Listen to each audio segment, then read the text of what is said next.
ఆంధ్రప్రదేశ్లో జగన్మోహన్ రెడ్డి ముఖ్యమంత్రిగా ఉన్న కాలంలో ముతక భాషను విని విని ప్రజలు విసుగు చెందారు. ఇప్పుడు అక్కడ ప్రభుత్వం మారిన తర్వాత బూతులు పోయాయి. నాటి ఆంధ్రప్రదేశ్ పరిస్థితులు ఇప్పుడు తెలంగాణలో కనిపిస్తున్నాయి. ఆమోదయోగ్యం కాని భాషను ఇప్పుడు తెలంగాణలో వాడుతున్నారు. ప్రతిపక్షానికే పరిమితం అవ్వాల్సి వస్తుందని ఊహించని కేటీఆర్ వంటి వారిలో అసహనం ఏర్పడడం సహజం. సీనియర్ అధికారులను కూడా కేటీఆర్ వాడు వీడు అని సంబోధించడాన్ని ప్రజలు హర్షించడం లేదు. ఇలాంటి పద ప్రయోగాలు అహంభావానికి నిదర్శనంగా నిలుస్తాయి. అలాంటప్పుడు భాష విషయంలో గాని సవాళ్ల విషయంలో గాని కేటీఆర్తో ముఖ్యమంత్రి స్థాయిలో ఉన్న రేవంత్ రెడ్డి పోటీ పడకూడదు. ముఖ్యమంత్రి తన భాషను సరిదిద్దుకోవాలని, హుందాతనాన్ని ప్రదర్శించాలని ప్రజలు అభిప్రాయపడుతున్నారు. మొత్తం మీద 4-5 విషయాలలో రేవంత్ రెడ్డి ప్రభుత్వం తొందరపాటు ప్రదర్శించింది. అదే సమయంలో పాత పథకాల అమలు నిలిచిపోవడం కూడా ప్రభుత్వంపై ప్రజల్లో అసంతృప్తి ఏర్పడడానికి కారణమైంది. రేవంత్ రెడ్డి ఇప్పుడు తన ఏడాది పాలనను సమీక్షించుకొని లోపాలను సరిదిద్దుకోవడానికి ఇదే సరైన సమయం. కాంగ్రెస్ ప్రభుత్వానికి ఇంకా 4 ఏళ్ల గడువు ఉంది. ప్రభుత్వంపై ప్రజల్లో కొంతమేర అసంతృప్తి ఉంది గాని వ్యతిరేకత మాత్రం ఏర్పడలేదు. రేవంత్ రెడ్డి ప్రభుత్వం అన్ని రంగాల్లోనూ విఫలమైందని, ప్రభుత్వంపై ప్రజల్లో తీవ్ర వ్యతిరేకత ఏర్పడిందని, తమ పాలన కోసం ప్రజలు ఎదురు చూస్తున్నారని కేటీఆర్ అండ్ కో భావిస్తున్నారు. కానీ క్షేత్రస్థాయిలో అంత సీన్ లేదు. గ్రామీణ ప్రాంతాల్లో భారత రాష్ట్ర సమితి నాయకులపై కోపం ఇంకా తగ్గలేదు.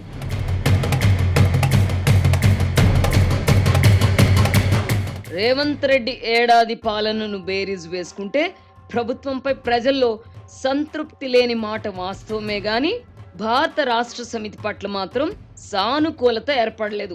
ఇందుకు అనేక కారణాలున్నాయి. కేసీఆర్ తొలి విడత పాలనలో క్రమశిక్షణ కనిపించేది. ఎమ్మెల్యేలలో భయం ఉండేది. ఫలితంగా వారు అరాచకాలకు పాల్పడడానికి సాహసించేవారు కారు. ప్రజల్లో ఫీల్ గుడ్ ఫ్యాక్టర్ ఉండేది. ఉద్యోగులు, నిరుద్యోగులు స్వేచ్ఛ అనుభవించారు. కేసీఆర్ అంటే భయం కారణంగా ఎమ్మెల్యేలు, నాయకులు క్రమశిక్షణతో వ్యవహరించారు. మలివిడత పాలన ఇందుకు పూర్తి భిన్నంగా ఉండేది. అధికార పార్టీ నాయకుల అరాచకాలు తారాస్థాయికి చేరాయి. మంత్రులు, ఎమ్మెల్యేలను కేసీఆర్ జనం మీద కొదిలేశారు. దీంతో వారంతా ప్రజా కంటకులుగా మారిపోయారు. ఉద్యోగ వర్గాలపై కూడా నిర్బంధాలుండేవి. ప్రజల హక్కులకు భంగం వాటిల్లింది. ఎమ్మెల్యేల దయాదాక్షిణ్యాలపై ఆధారపడాల్సిన పరిస్థితి ఇటు ప్రజలకు అటు ఉద్యోగులకు కల్పించారు. తొలి విడత పాలనలో కేసీఆర్ అంటే పార్టీ నాయకులకు భయం ఉండగా, మలి విడత పాలనలో కేసీఆర్ అండ్ కో అంటే ప్రజలు భయపడే పరిస్థితి. ఈ కారణంగా రేవంత్ రెడ్డి ప్రభుత్వంపై పూర్తి స్థాయి సంతృప్తి లేనప్పటికీ భారత రాష్ట్ర సమితి పట్ల సానుకూలత ఏర్పడడం లేదు. ఏడాది క్రితం పరిస్థితులను అప్పుడే ఎలా మర్చిపోతామని ఆయా వర్గాల వారు వ్యాఖ్యానిస్తున్నారు. కాంగ్రెస్ ప్రభుత్వం ఏం చేసినా చేయకపోయినా స్వేచ్ఛను అనుభవిస్తున్నామని పలువురు అభిప్రాయపడుతున్నారు.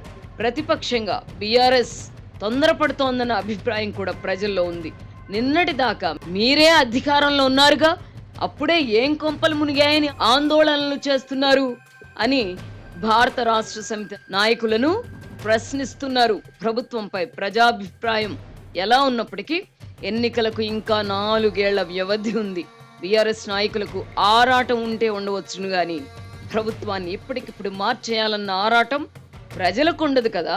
ముఖ్యమంత్రిగా రేవంత్ రెడ్డికి ఏడాది అనుభవం వచ్చింది. ప్రతిపక్షంగా బీఆర్ఎస్ కూడా ఏడాది అనుభవం వచ్చింది. ఇప్పుడు ఉభయ పక్షాలు ఈ ఏడాదిలో తప్పొప్పులను సమీక్షించుకోవడం అవసరం.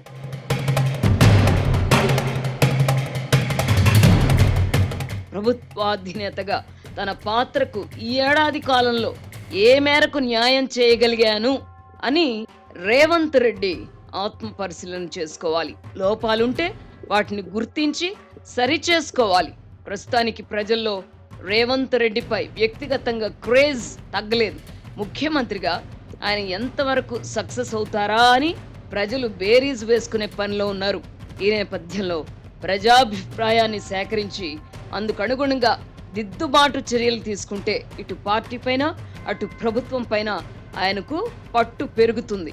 ఏ ప్రభుత్వానికైనా ప్రతిపక్షం నుంచి ముప్పు రాదు, ప్రజల నుంచే ముప్పు ఉంటుంది. తమ అంచనాలకు ఆకాంక్షలకు అనుగుణంగా పని చేయని ప్రభుత్వాలను విసిరికొట్టే శక్తి ప్రజలకు మాత్రమే ఉంది. కేసీఆర్ ప్రభుత్వంపై ప్రజల్లో తీవ్ర వ్యతిరేకత ఏర్పడినందునే కాంగ్రెస్ పార్టీ అధికారంలోకి రాగలిగింది. కాకపోతే కేసీఆర్ కు ప్రత్యామ్నాయం ఎలా అని ప్రజలు సందిగ్ధంలో ఉన్నప్పుడు రేవంత్ రెడ్డి తనను తాను ప్రత్యామ్నాయంగా ఆవిష్కరించుకున్నారు.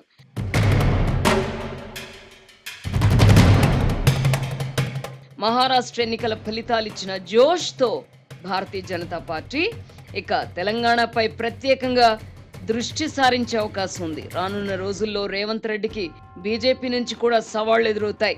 రాష్ట్ర ఆర్థిక పరిస్థితి కుదేలైన నేపథ్యంలో ముఖ్యమంత్రి రేవంత్ రెడ్డి మరింత ఆచితూచి అడుగులు వేయాలి. తన ప్రభుత్వంపై ప్రస్తుతానికి సణుగుడికే పరిమితమైన ప్రజల్లో వ్యతిరేకత నెలకొనకుండా తీసుకోవాల్సిన చర్యలపై ఆయన దృష్టి కేంద్రీకరించాలి. లేని పక్షంలో ఇంట బయట ఆయనకు సమస్యలు తప్పవు. ప్రస్తుతం ప్రధాన ప్రతిపక్షంగా ఉన్న భారత రాష్ట్ర సమితి కూడా ఆత్మ పరిశీలన చేసుకోవాలి. తమ పార్టీ పట్ల ప్రజల్లో ఏడాది గడిచినా సానుకూలత ఏర్పడకపోవడానికి కారణాలను అన్వేషించుకోవాలి. స్థానిక నాయకులను చూస్తేనే ప్రజలకు గతం గుర్తుకొస్తున్నందున కొత్త నాయకత్వాన్ని ప్రోత్సహించే విషయాన్ని కూడా కేసీఆర్ ఆలోచించాలి. 9.5 ఏళ్లు అధికారం చెలాయించిన కేటీఆర్ వంటి వారు గతాన్ని మరిచి అధికారులపై విరుచుకుపడడం వల్ల ప్రయోజనం ఉండదు. అధికారులను హెచ్చరించడం వేరు, దూషించడం, పరుష పదజాలం వాడడం వేరు అని కేటీఆర్ వంటి వారు గుర్తించాలి.